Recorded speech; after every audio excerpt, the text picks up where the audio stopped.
Hey everybody, it's Corbin with World of HVAC, and if you're looking to become an HVAC tech, then here are 5 things you need to know.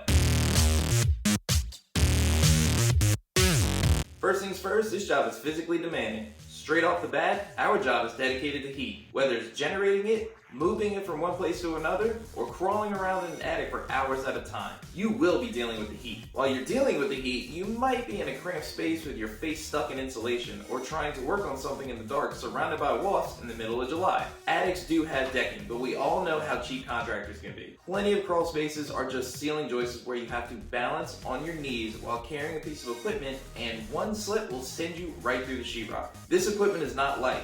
These condensers can get pretty dang heavy, not to mention sending air handlers and furnaces through tight attic stairwells above your head. If you're not in the best shape, don't worry.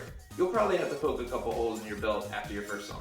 Number 2, you're going to be working a lot. All the trades start their days early, and HVAC is no different. But in this trade, there's no guarantee what time you're getting off. In the busy season, you're done when the calls stop rolling in. A lot of times, your day's in between 8 and 10 p.m. A bigger company with a proper schedule system will have a great on-call setup figured out. But you do need to be ready to work 12 days straight when it's your turn. When it's 90 degrees inside a customer's house on a Saturday, they are not waiting until Monday, and they will pay whatever to get you over there as soon as possible. The nice part is you're normally hitting overtime by Wednesday night or Thursday morning.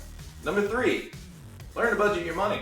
This job has high and low points during the year just like any other industry. When it's good, it's really good. Roughly 80% of your yearly income will come during the summer months, when it's nice and hot. There's a ton of overtime and lots of sales to be made. Huge paychecks are amazing, but they don't last forever. Come winter, the hours drop drastically. Some days you might find yourself headed home between 12 and 2 o'clock. You need to prepare for the slow season ahead of time. Take those big summer checks and put some away for the winter.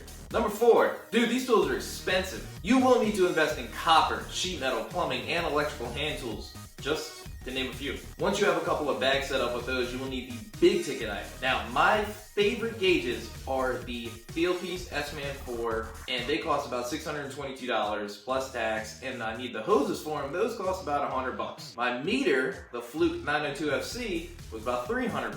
And that's just the beginning. You will need torches, benders, swedger, vacuum pumps, and all the miscellaneous tools. Needless to say, your first year in the industry is going to be pretty expensive.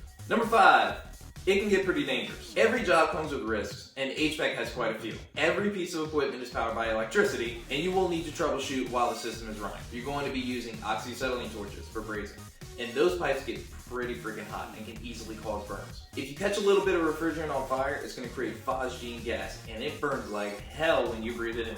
As I mentioned earlier, it's hot, and heat stroke is a real threat. Every single year, there are multiple articles online and on the news about HVAC guys passing out in attics that were just extremely hot. All of these UV lights that are being put into systems to kill viruses and bacteria in the airstream, they need to be disconnected before you work on the system.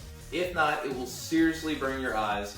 It happened to me once and it felt like my eyeballs were covered in sandpaper. I do not recommend ever going through that. Be careful while you're working, make sure you stay safe, and you should be perfectly fine. Guys, that about wraps this one up. If you have any questions about the trade, leave a comment down below. I'll be happy to answer it.